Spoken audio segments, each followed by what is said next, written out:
First of all, I was really hoping the team was going to wear their third kits just because it looks just like Colorado Springs, the black and the little bit of blue.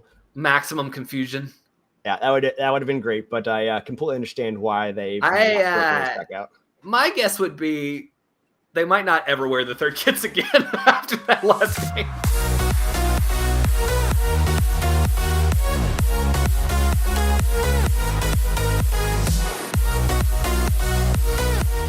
Welcome to the Morados podcast on the State of Louisville Podcast Network. I am Zach.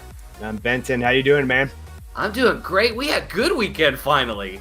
Yeah, it was a good points. Well, good soccer weekend. 3 real points, 3 fake points, but still 2 fun games, two barn burners. Yeah, we got some excitement. Particularly the Louisville City one. You know, we're just used to either just fully winning or fully not. So getting this late winner was it keeps fun. The game close when you have to score 3 goals to get a goal. Yeah, we'll get in that. But we have plenty of fun soccer stuff to talk about. So let's take a moment. Benton, what have you been into this week other than our fun games we had over the weekend? Let's see, what have I been to? Well, I guess my first update, I feel like I owe everybody movie updates since I've been on that tear. I went and watched at least most of the original Roadhouse. Didn't scratch the same itch for me as the remake of Roadhouse and Bloodsport and other ones like that I fell in love with. I don't know. It's just Sam Elliott was super hot in it though, right? You agree? What is it? Sam Elliott. Oh, he was great. Yeah. Oh, that was cool. I saw him like, oh shit, and he's just a cool cat, man. Like, yeah, man, he's awesome. He's great. So, I am going to finish it. I just stopped it because it was like super late. I looked at my phone. I'm like, oh my god, I need to go to bed. But I'm like, hey, you know what? This isn't what I hope, but that's okay. You know, we don't win every movie choice. But you know, what else I've been into? Been kind of getting more into like revisiting specifically the original like Nintendo game library. Mm-hmm. It's just kind of one I always skipped over because I'm like, if I'm going to play an older game, I'm going to play a Super Nintendo kind of game. And so I've been enjoying that. I don't know, like at this point in my life, you know, if I get time to play a game, it's just so hard anymore because all the newer games, the big AAA titles, there's such gigantic time commitments and learning curves, and there's just so much to them. And some games I feel like it's worth it to go through, but others it's just like, man, that's just too much anymore. And I mean, that's a game you know you can sit down and play for small chunks rather than being committed to long amounts of time. Like as a side tangent, like that's I think part of the charm of the Nintendo Switch is that like you can still have like modern games with modern amenities, but they still very much have that just easy pick up to play feel like a lot of charm, a lot of heart put into the games, you know? Yeah, I got a really fun pick up and play game on my Switch last week. I wasn't going to bring it up, but I can mention it here now. Dicey Dungeons. Have you played that one? Mm-mm. It's a fun little indie game. It's like almost like a deck building game, but you play as like a little dice and everything's based around dice rolls. It's like, randomly generated like dungeon layout and enemies. It's really fun. Yeah, it's a great platform for the indie games. I mean, don't get me wrong. There's a lot of like bloatware and crapware on the Nintendo eShop, but there's still also like a lot of like unique little stuff. I think less bloatware than I've been looking at half price books for old like DS and Game Boy Advance games, and there is so much shovelware. Like if you look at the half price books window for DS games, it's 99% like movie tie-in games. I was talking even like worse than that, kind of like the mobile phone kind of games. Not like not even like an IP. It's just like a game that was made purely to DS. There's a lot of like My Little Pony, the movie, the game. Yeah, and like just a lot of tie-in games that look terrible. Yeah, the Nintendo handhelds, like the library's got like kind of worse over the time. Game Boy Advance is still like one of my favorite systems, but there's still like just a lot of like cash grab games in there, and it only got worse as things progressed. But ultimately, like I start looking specifically at the NES recently and playing some of those and appreciating that, and that's been that's been a lot of fun.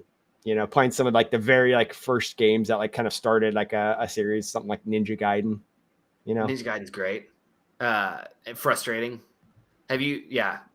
Speaking, well, like it's not a time commitment to sit down and play Ninja Gaiden. It's a huge time commitment to say you want to try to beat it. Yeah, and that one's a pretty problem. brutal. It'll be pick up and play and stuff like that. Yeah. So Because I just I one went on a example. kick where I decided I was gonna beat Ninja Gaiden a couple years ago, and that like Isn't it notoriously hard? is notoriously hard. I thought. Well, and it's really unfair because it's set up so if you lose fighting against the final boss, it takes you all the way back to the start of the last world. There is no continuing back at the start of the level. You get one shot at a time at the last boss. Yeah, it's brutal. See, that's the kind of things that would like if I were clever enough to do like ROM hacks, like it just make quality of life enhancements to games like that. That's another thing I'm going to play some more of. If I've played like some ROM hacks of Pokemon, particularly ones of like Red and Blue, where the only things they do is they kind of modernize it. You can see where the XP is. Like you can just like quickly like fish, like just go up to the shore and press A to use your rod rather than have to go in the menu. Just like little tweaks like that. Ghosts and Goblins is also pretty brutal because that one, if you get to the end and beat it, it takes you back to the start. It was like, actually, you got to beat it again for it to really count. So yeah, just kind of been exploring those libraries as time permits. I'm in a pretty decent spot with my schoolwork, which has been over the past few months consuming a lot of my extra time. We're in the home stretch though. Anyway, what have you been into? So I have been into there was a movie trailer premiered last week for I think the name of the movie is Lee. It's like a Kate Winslet biopic movie about Lee Miller, who was a photographer for Vogue during World War II. And I mean the movie looks all right, but I had not heard of the photographer before, and so I got very into like looking up her backstory. So I picked up from the library a photo collection book and like a biography book on her, and I've been reading through the biography book and flipping through the photo book, and it's been really interesting. She had like a pretty crazy life. So she started out as a model in like the 20s and 30s and got kind of bored with modeling, and also I guess she did a photo campaign for tampon ads, and it like ended her career because no one wanted to hire her after that because it was the 20s and things sucked.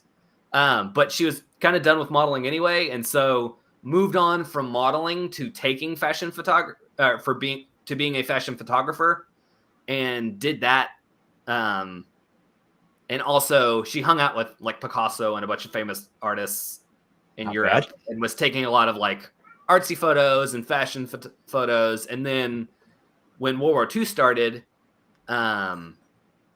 she kind of worked her way up to being like an actual war photographer, starting for British Vogue. She started doing some photo shoots of like fashion with the war as the background. So a bunch of really cool photo set of all these ladies in like contemporary 40s fashion with just like bombed out buildings behind them in London.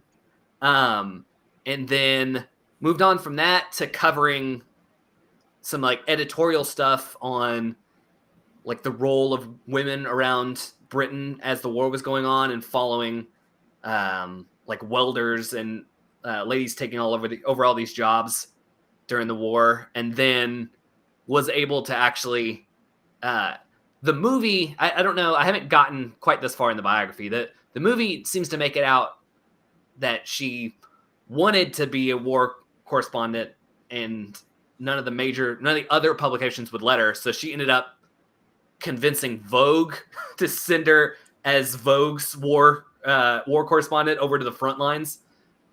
So she took a bunch of really good like frontline photos of the war. There's a really great one in the photo book of her taking a bath in Hitler's bathtub on the day he committed suicide, which was pretty great, like, middle finger. But yeah, she seems really awesome, and I can't believe I had not heard of her until I saw this movie trailer. So I'm really I have been enjoying reading through that biography and flipping through all the photos. So you got to see the movie now, right? Probably. The movie looks okay. I think it's like an Amazon original or something. So I'm more excited about finding out the person in the movie, but the movie looks like it'll probably be pretty good. Yeah. Very cool. Sounds like she's got quite the story. Yeah. Also, it made me think, because a little bit earlier today, I just happened to stumble upon some movie trailers. I watched the new one for Joker, and I saw the latest one for Beetlejuice. Oh, I'm so excited. I love weird shit. All right. How about we talk about some soccer? That's what the people are here for. All right. Let's talk about the good stuff. We get to party this episode. Chronological. We got a Friday match. It's fun. I think it's fun mixing it up. Is it the most convenient, especially compared to Saturday? No, but interject some fun. It's a little different in the schedule, I enjoyed it. I appreciate it. We had some great weather for it. Yeah, great weather. Because it was Friday, our daughter ended up staying with my parents, so we got to do like a date night soccer game. So that was fun. It's a weird game, though. First of all, I was really hoping the team was going to wear their third kits, just because it looks just like Colorado Springs, the black and the little bit of blue. Maximum confusion. Yeah, that would have been great, but I completely understand why they back out. My guess would be they might not ever wear the third kits again after that last game. Yeah, they'll have to wear them like once or twice more, but yeah, they're not gonna. Yeah, they got probably going to be shelved for a little bit, but I was looking forward to this one because not only is Colorado like a pretty decent team, like they'll make the playoffs, but we had a fun one with them last season in Colorado. So I was hoping, I hope this is a team where we kind of always lived up to have a good match against. Yeah. And kind of a weird lineup. You want to start there? Because we ended up, I wasn't sure when we started. After the game, because when they announced the lineup, I was trying to figure out what the formation was going to be, just based on the roster. Because it almost looked like they might have been switching to a 4-4-2 just with the back line, but then it ended up they were playing sort of the regular three back line, but with Dia on the back line. Amadou can flex into a center back sort of position, and I was told that Arturo Adorna's omission from the lineup was a kind of coaching decision, so it wasn't injury or anything of that nature. Good to hear. I mean, he made it into the game, so yeah, he looked healthy when he was in. Yeah, and Wes Sharpie reached 100 matches. I thought that was cool. I like that they're starting to kind of honor. Yeah, I know, right? I love how they're starting to honor and commemorate those occurrences. So, me as a fan, I really appreciate that the building of the history and celebrating the players who have put in significant time with us. So that was really cool to see, and he's a good guy. So it was a lot of fun. But yeah, so the game got off to kind of a dicey start. I think we can. Yeah, they were a little bit of rust there. It looks like they didn't shoot out the gate as hot as you might have wanted. And I think maybe sort of mixing up the lineup might have a little bit to do with that. It's not like a backline in midfield that has played much with each other this season. That and a combination of, I think, just Colorado Springs kind of came out this philosophy of punch the biggest dude in the room in the face, your dominance kind of thing. So credit to them for that one. And they got the first goal, and I was like, oh, not good. Not loving this. I was really hoping that they were going to come back from this break refreshed and rejuvenate it a bit. But they responded well. They did. They did. Basically, I feel like they kind of woke up after that first goal. Yeah, because it was a little sleepy before then. Kind of a really, if I remember correct, that first goal came almost entirely off a really lazy pass in the midfield that got picked off, and then was a quick, they fired it straight to the attacker off the turnover. So a little lackadaisical in that first opening to the game. Yeah, but they responded pretty quickly too. Elijah got his 4th of the year. He's having quite a great season. I'm really happy with where he's going. Yeah, for sure. Especially after a major injury he had, but was like 2 years ago at this point now. Just takes time to fully get back from that, and then he's still young, still growing and developing a player. So it seems to all be kind of coming together. So I'm glad. I feel like around the light league, big picture, he's been getting a good bit of attention, and he's finally starting to get his due. Yeah, so that's been cool to see. Who I forget who made the original shot, but his goal was like it was like a rebound, right? If I'm not mistaken. Yeah, the ball. Can't remember who made the initial shot or how it panned out exactly. It came from the midfield, like because the ball came in and got knocked out, and then someone, I think it was Davila, maybe, sent it back in, and it ping-ponged around for a bit and spat right out to Elijah. Yeah. And that just, you just got to be in the right place at the right time. Sometimes it's all it takes. Taking advantage of chaos in the box. That's why it's important just to send it in sometimes, because good things happen when you get the ball in the box. Yeah. So glad they were able to level the playing field, but I feel like it was a little bit after this is where the officiating came a little bit under scrutiny. Yeah.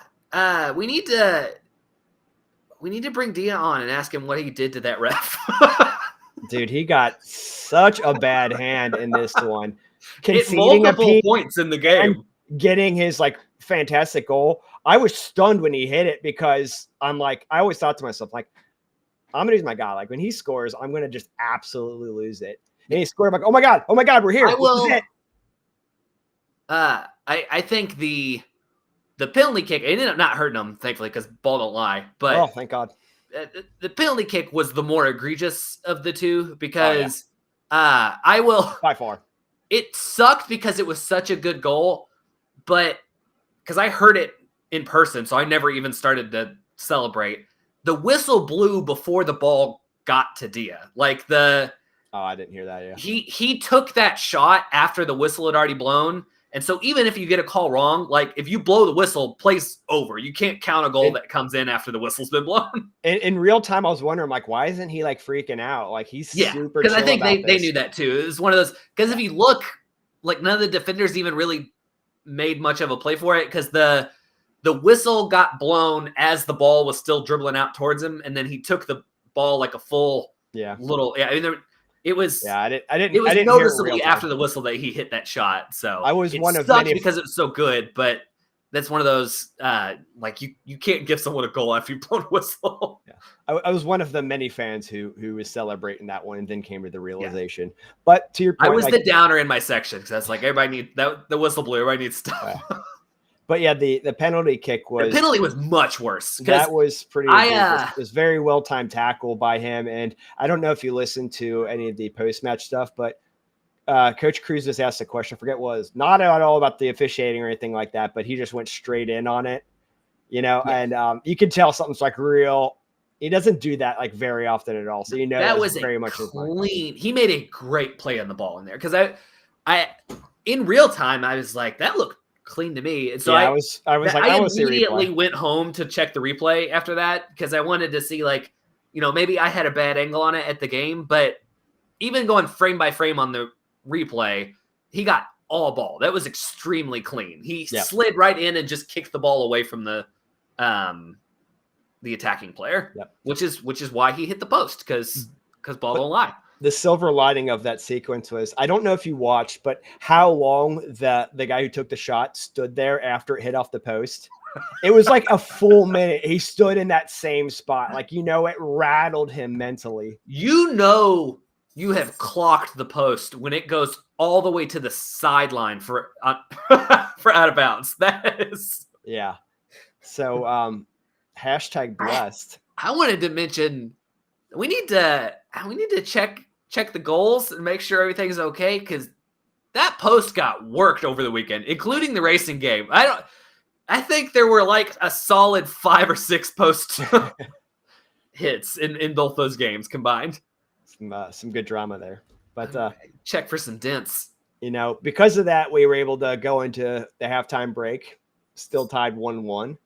And I feel like the second half it was a very different game. It was Louisville City's game. It was kind of what we probably should have got from the get-go, where they were just kind of full on the gas for the most part. I mean, Colorado still, was able to take their shots, but by and large, it was Louisville City that second half. Another goal called back though. Yeah. And that one was even more awkward because even the stadium staff didn't know what to do. Lance was like, Lou City goal. And then the lights start to go and they're like, we don't know if we want to hit the music yet. Then they start to hit it. And it was just, I don't fault anybody working there. I had no clue either. It sounds like it was more. I was just watching after the last time. I was not celebrating at that until I saw the ref point at the midfield. I didn't know what to do. I was kind of frozen. I was listening to Lance kind of ask announce it in question form. I'm like, do I explode with joy or not? It was. I don't remember what. I blanked out that goal. I don't remember what happened on that one. Yeah, I don't remember this. I don't remember the sequence either. I feel like it was just kind of in one of those onslaughts. You just slot one in. I don't know if it was particularly remarkable. Was it Aiden McFadden? I think it was offside. I think. Was it an offside? I don't remember what the call. That makes sense. I feel like we were all up in their grill. I think if I remember correctly. Yeah, a cross came over, and then McFadden played it back as a pass, and then someone else knocked it into the goal, and I think it was offsides on McFadden on the pass. That's why he stuck out in my mind then. Yeah, that's what I'm trying. I think that was another one where I think that's why I was waiting to see the call celebrate because it looked a little bit offsides at the time. So, but they didn't give up. They kept the pressure on, and we were rewarded with. I feel like the minute. Yeah, I feel like the Oakland Roots match of last season was the last time we got one like that, which I think was last September. And yeah, game winner, and Sean Tosh too. How great, conveniently right before his re-signing. That's perfectly timed. We'll get to news, but great week to score a goal. Yeah. So thrilled for him. And okay, here's a fun little side thing. So behind the Colorado Springs bench on the upper level, I don't know if you saw those guys just going absolutely bonkers up there, but it was a bunch of Tosh's friends, and they all had just different Tosh jerseys, and they were just they were crushing beers. I heard it got pretty wild in the Tosh cheering section. I don't want to get into gossip, but I hear somebody I hear someone in the Tosh crew got kicked out of the game. They all did. Yeah. They walked over me. He's like, hey guys, follow me. And they're all cheering and celebrating and following him. And they just walk him out the door. It's like, here you go. You guys are kicked out. And they're like, we didn't throw anything. And they're like, I think you did. And he's like, yeah, probably was us. And they just left. Anyway, it was just really funny just because he had his whole squad there and they were just losing it. They came, I don't know if you saw him come on they have to come on the pitch afterwards and kind of jump around and celebrate with him. So that's an extra fun moment, Your buddy's he doesn't probably have a full crew like that at every game. So for him to score a game winner with all the boys there all rowdy, extra time game winner. Yeah. So that made it a lot of fun. Yeah. We got to see Speedy. That's nice. He skied one about 30 yards above the goal from outside the box in the first half. I was like, oh, Speedy's on this team. I forgot. He scored our first goal here in the stadium. Yeah. The very first one, not even just Louisville City's first, the very first one.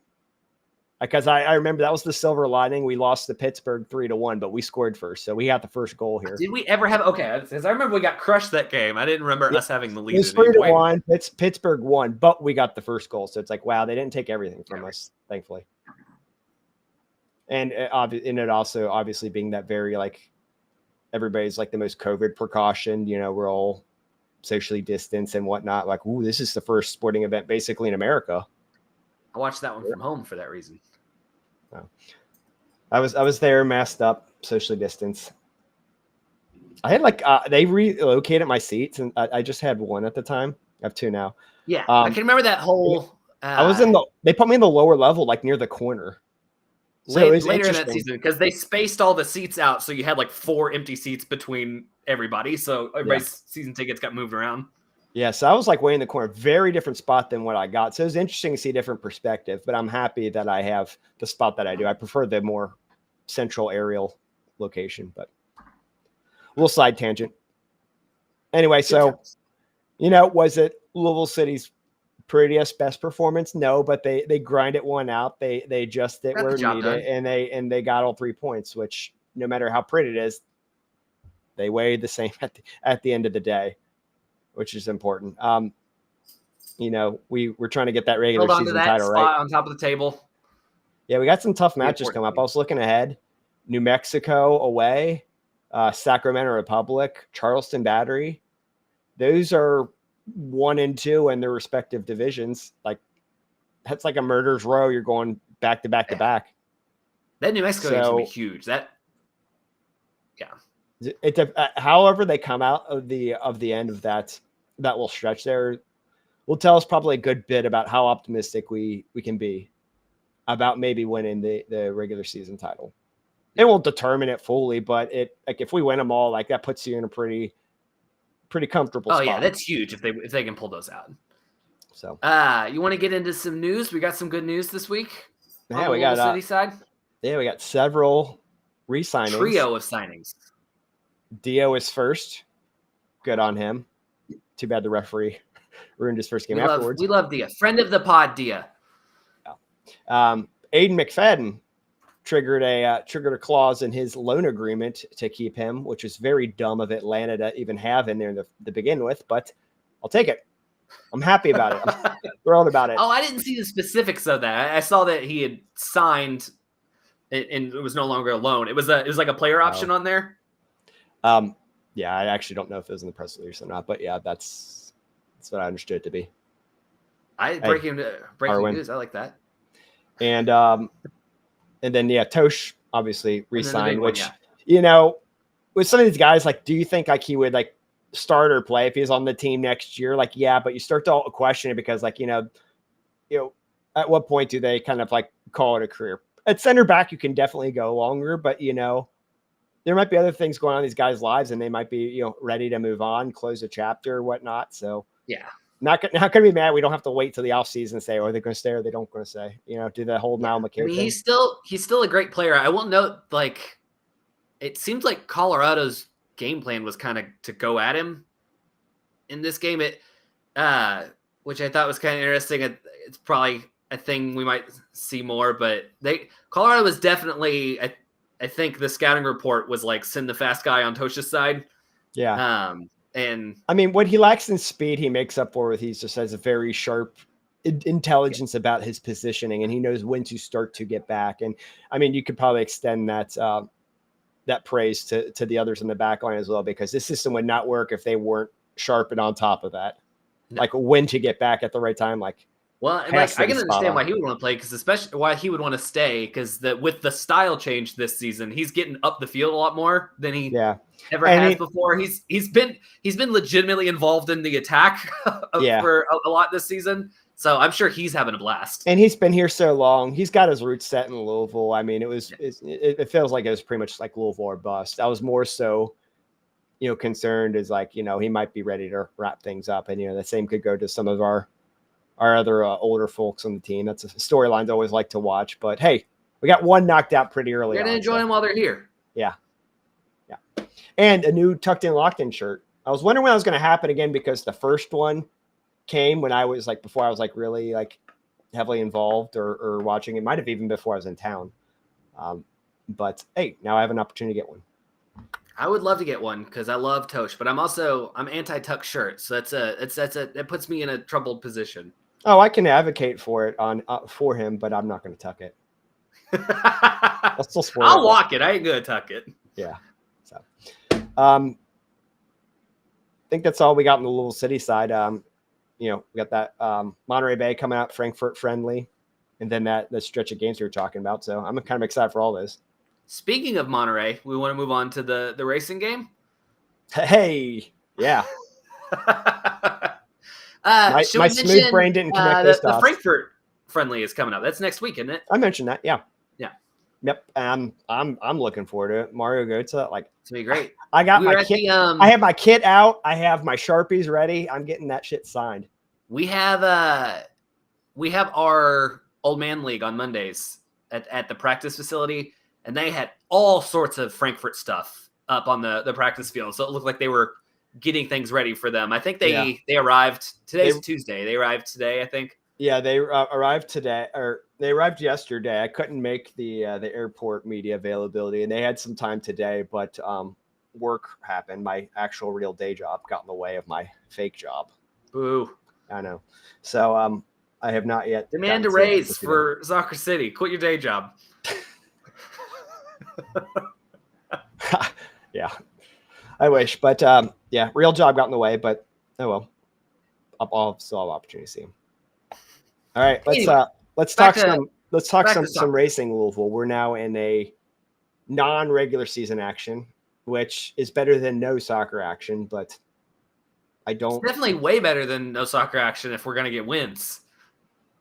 Yeah, I want them to come out the other side better. I don't really care what happens during, and I think, but with that said, coming out the other side could be a lot of it's going to be mental, and getting wins during this period of time, I think could do the team a lot of good. So certainly a vested interest in that capacity, but it was a little bit of a slow start for the Let's just start.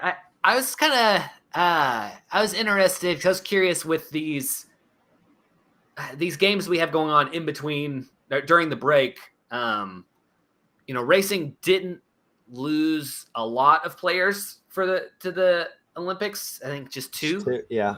Millie Clegg and Kanu. Yeah, thank you. Yeah. Blanked. So I was kind of curious to see what sort of like lineup rotation we would see, if this was an opportunity to play around with the lineup a little bit, or if we were going to see trying to really hammer things home with the lineup we've been playing. I was kind of surprised at how, other than the change at goalkeeper, it was pretty much their standard starting lineup. Yeah.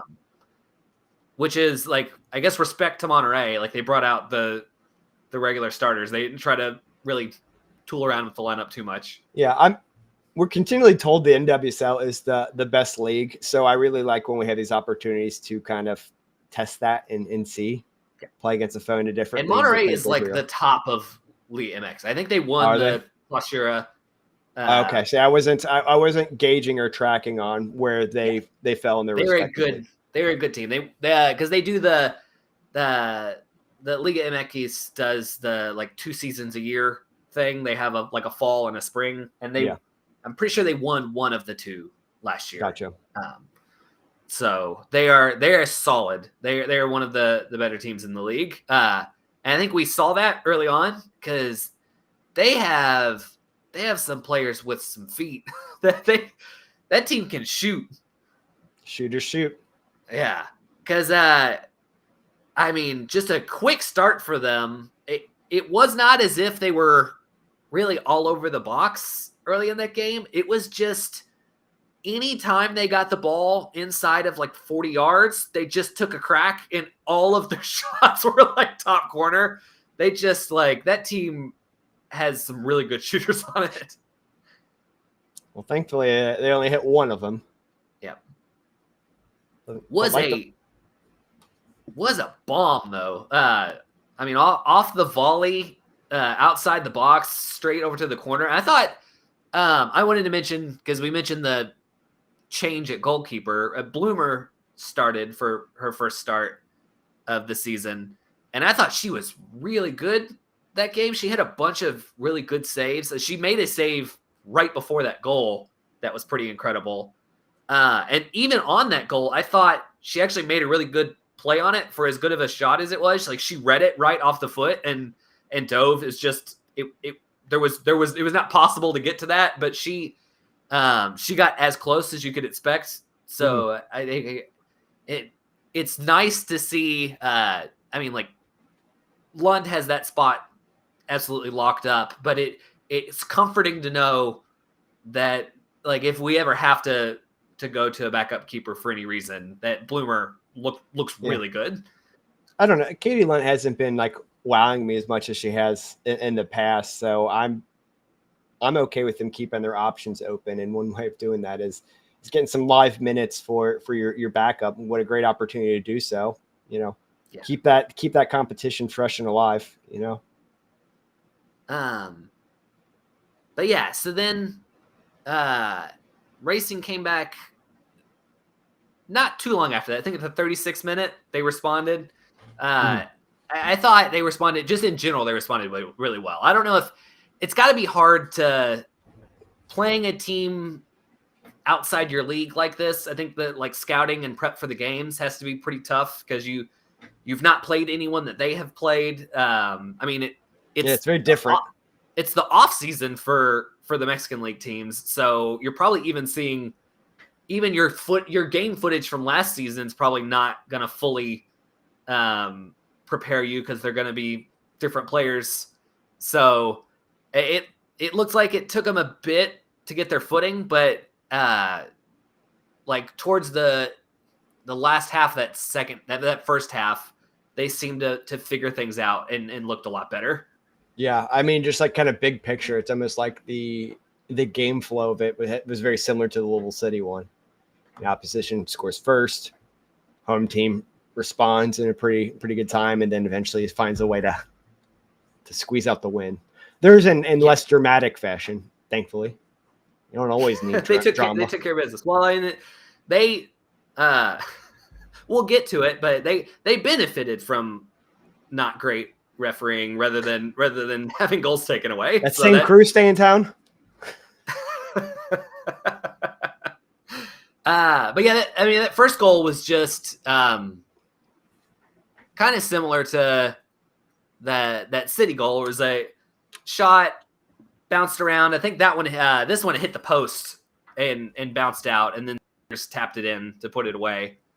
I don't remember who put the first shot in, but it was even though she was not super far out, I think it was a really good finish from Sears because it was not an easy ball to get to. She had to kick it from like waist high to put it away. So that was a solid shot for her. Yeah, she continues her great run of form. Good positioning there to be in the spot to get the ricochet. I think almost the exact same spot that Winder was in when he got his. Same side of the field, same. So same side of the post and stuff. Yeah. A lot of parallels between the two games then. Yeah. Well, and then we mentioned it in the last game, but we both felt like no disrespect to the rest of the staff, but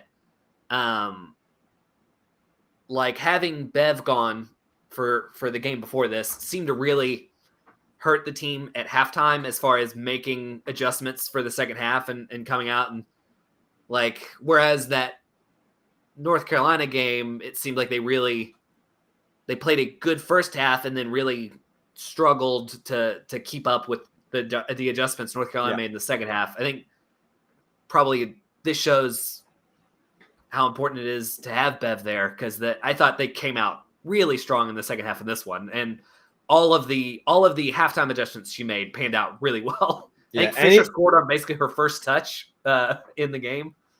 The commentator said something to that effect too. Like anything that's going to throw off their routine, their pattern, how they prepare and handle these games, it's definitely going to derail them. But losing your head coach and not being able to call those audibles. Well, and just in general, from like she strikes me. I've not been in the locker room, but she strikes me as like a really good pep talk locker room. Oh yeah. I think just not having that presence there for halftime hurts the team. Yeah, but it's just there's kind of like a lot of impacts there, but thankfully she was here for this one. They adjusted. We're grown-ups here. I think we can mention it. That Fisher goal should have been called back because she was way offsides on that play.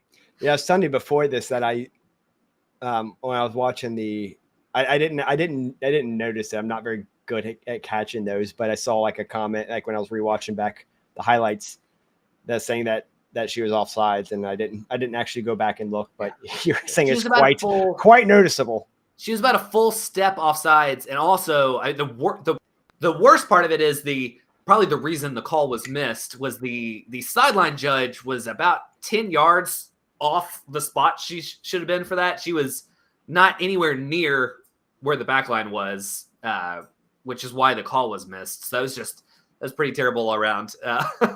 I guess thankfully there's no VAR in these non-league games because that one definitely. Oh, I didn't even realize that. I didn't realize that. Yeah, no VAR till we get back from the Olympics. So interesting. But then,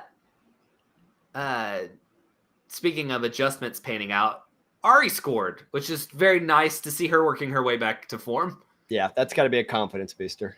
On just an insanely good play too. That ball in and her finish on the head, like those headers where you have to catch a ball coming over top of your head and like flick it back on the goal, like grazing it almost. So difficult. Headers are just hard. People are like, why don't they just put it on target? Like, yeah, I mean, headers are hard in general, but at least like on a corner where you can see the goal and see the ball at the same time, and you're just directing it forward. Those are not too bad, but those over the shoulder headers are really tough to keep on frame. So she's pretty pumped about that. She did the run to the corner, kick the flag move. Yeah, love it. Love it. She's always good for a good kind of celebration or reaction. Yeah. So she gets it. She knows we want good celebrations. Yeah. She listens to us. Oh, did I mention that the listeners probably don't care, but my 3D camera that I ordered came in. So I am very excited to try to capture some goal celebrations down on the field with the 3D camera. They'll care that when they see the output. I need to get with Ray and decide which of the corner flags he's running to so I can set up ahead of time. He's pretty photogenic and ready to go when he scores. So you just let me know right or left. You tell me where I'll be, and I'll be there. Coordinate. So. But yeah, man, it's a game that, well, I mean, they're in first in their pool in this little U.S. versus Mexico tournament, which is nice. That's good spot to be in. I know it doesn't really count for much, but I think only one team gets out of the group, though, right? Yeah. It's just good to see the team get some swagger. Like, yeah, again, it's all about building confidence, get some positive momentum, going, something to take out of this stretch, the Olympic break, into the regular season, where it matters the most. I am kind of curious. I looked at the rest of the games. I don't think any of the Mexican teams won last weekend. So, it's probably not. It's not NWSL level competition, probably. But I mean, Monterrey had some good players. So I don't think it's nothing. We'll see. I mean, they get to thrown right back to reality to playing North Carolina next. So we'll see. We'll see if they can continue the form. Yeah. So we will see how that goes. All right. Well, Zach, were there any kind of other news, notes, thoughts, things that we wanted to mention or bring up? I'm trying to think. I don't think we got any big racing news this past week. Monterey's kits were nice. Yeah, they were fun. We like TikTok on the show. It's good, like kind of fuchsia to purple gradient. I dig it. Just something different, and I'm here for different. Yeah, I'm not gonna be mad about that. I think it was there because I think their normal kits are vertical stripes, so those must have been. Maybe those are their away kits, or I was thinking maybe it was an alternate, but I liked it. Yeah, they did look good. They did stand out. But yeah, man, let's keep this train rolling. Let's go get a win against North Carolina that doesn't really count and win the group. Yeah, let's. Again, let's get some positivity going. And wouldn't mind a little bit of tinkering with the lineup. Just see what you got. Like, this is a good time to kind of explore.